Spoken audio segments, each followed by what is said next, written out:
NDA ప్రభుత్వం అధికారంలోకి వచ్చి రేపు జూన్ 12వ తేదీకి సంవత్సరం పూర్తవుతుంది. రేపు కడపలో మహానాడు ప్రారంభమవుతుంది. ఈ సందర్భంగా సంవత్సరం పూర్తయితే పాత హామీలు ఎలా ఉన్నా కొత్త కానుకలు ఏమైనా ఇస్తారేమోనని ప్రజలు ఆశపడతారు. కానీ రాష్ట్రంలో ఉన్నటువంటి పట్టణ ప్రజలకి కూటమి ప్రభుత్వం ఇచ్చే కానుక ఏమిటంటే ఇంటి పన్ను, ఆస్తి పన్ను ఇప్పటికి పెంచిందే కాదు, మళ్ళీ పెంచడానికి ఇంటింటికి కొలతలు తీసుకోవటం ప్రారంభించారు. సుమారుగా 784 కోట్ల రూపాయలు ఒక సంవత్సర కాలంలో భారం పడబోతుంది. అంటే ఇప్పుడు ఉన్నటువంటి పన్నుల మీద 35% ఇంటి పన్నులు ఒక్క సంవత్సరంలోనే పెరుగుతాయి. అయితే వాళ్ళ లక్ష్యం 784 కోట్లు, కానీ అది 1500 కోట్ల రూపాయలకి చేరినా ఆశ్చర్యం లేదు. మేము అడుగుతున్నాం, సూపర్ 6 హామీలు పూర్తి స్థాయిలో అత్యధిక భాగం అమలు జరగల. బాధుడే ఉండదు అని ఆ రోజు హామీ ఇచ్చారు. ఒకవైపున విద్యుత్ బాధుడు, ఇప్పుడు పట్టణాల్లో ఇంటి పన్నుల బాధుడు. అంటే ఇప్పుడు ఇది ఉమ్మడి బాధుడు, కూటమి బాధుడు.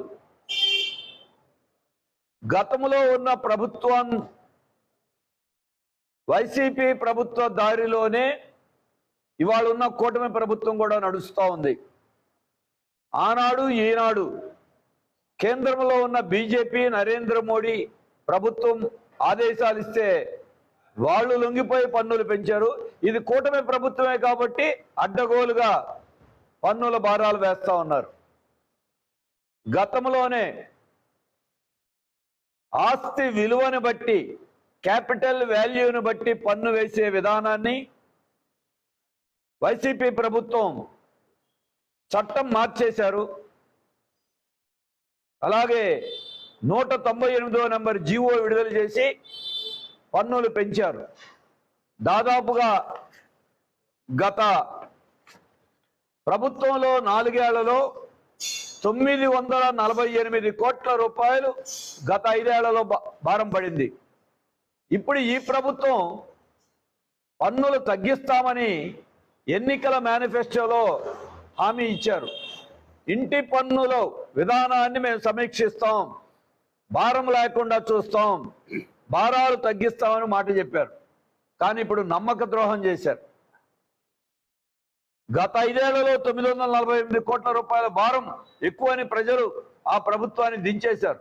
మేము ఉపశమనం ఊరట కలిగిస్తామని చెప్పి ఒక్క సంవత్సరంలో 784 కోట్ల నుండి 1500 కోట్ల రూపాయలు ఇంటి పన్నుల పేరుతో పట్టణ ప్రజల మీద సుమారుగా 40,22,000 అసెస్మెంట్లు అంటే ఇళ్లున్నాయి. 1,50,00,000 పైగా జనం పట్టణాల్లో నివసిస్తున్నారు. వీళ్ళందరి మీద ఇది ప్రత్యక్షంగా పరోక్షంగా భారం పడుతుంది. ఇంటి యజమానుల మీదే ఇంటి పన్ను పెరిగితే భారం పడదు. ఇంటి యజమానులు అద్దెదారుల మీద దీన్ని మళ్ళిస్తారు. కాబట్టి సొంత యజమానుల మీదే కాకుండా అద్దెదారుల మీద కూడా ఈ భారం ప్రత్యక్షంగా పరోక్షంగా ఉంటుంది. ఇప్పుడు ప్రతి ఇంటికి కొలతలు వేయటం ప్రారంభించారు. ఈ సంవత్సరం జూన్ 14వ తారీఖున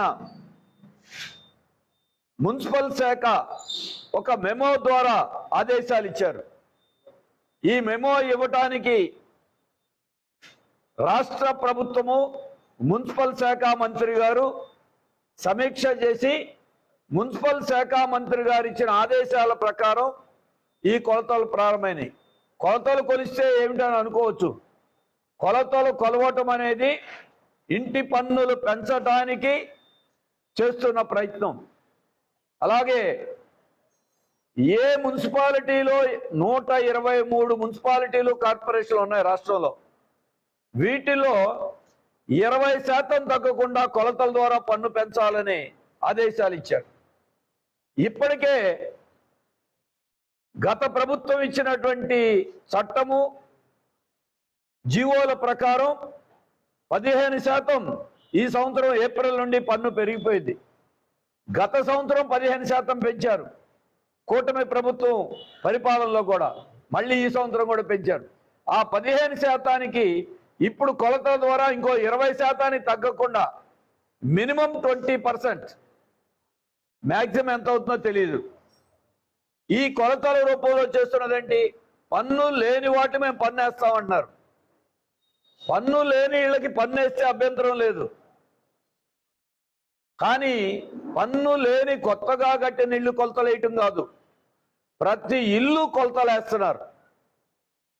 కొలతలు వేయటం ద్వారా ఈ ప్రభుత్వం చేస్తున్నటువంటిది అంటే దొడ్డిదారిన మోసపూరితంగా ప్రజల కళ్ళు గప్పి ఇంటి పన్నులని అడ్డగోలుగా పెంచడం. దీంతో పాటు ఈ భారం పేద మధ్యతరగతి ప్రజల మీద ఎక్కువ ఉండబోతా ఉంది. ఏ ఇంటికైనా ప్లాన్ లేకపోయినా, ప్లాన్ తీసుకుని ఒక గది అదనంగా కట్టినా, ఒక రేకుల్ షెడ్ అదనంగా వేసిన, దీనంతటినీ అనధికార కట్టడం, అనాథరైజ్డ్ కన్స్ట్రక్షన్ కింద గుర్తించి 25% నుండి 100% పెనాల్టీ. ఇంటి పన్ను పెంచడమే కాకుండా 100% ఆ కాలువ కట్ట మీదో, ఏ కొండ ప్రాంతంలోనో, ఏ కరకట్ట మీదో, ఏ ప్రభుత్వ స్థలంలోనో దశాబ్దాల నుంచి ఉంటే వాళ్ళకి పట్టాలు ఇస్తాం జీవో నెంబర్ 30 ద్వారా అని మాట చెప్పి ఆ పట్టాలైతే రాలా, కానీ అదంతా ఆక్రమణ ఇల్లు కింద వాళ్ళు ముద్ర వేసి, అనధికార కట్టడం కింద వాళ్ళు ముద్ర వేసి వాళ్ళందరికీ 100% పెనాల్టీ పెరుగుతుంది. అంటే పెరిగే 35 కాకుండా మళ్ళీ అదనంగా 100.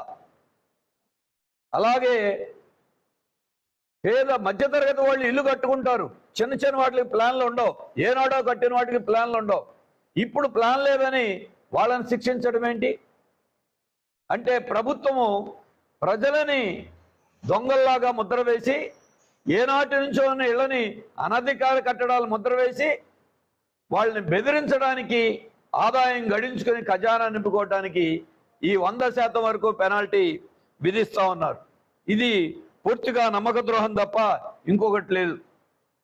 ఇప్పుడు మున్సిపాలిటీలు అన్నిట్లో కూడా మంత్రి నారాయణ గారు పట్టణాల అభివృద్ధి మర్చిపోయారు. ఆయన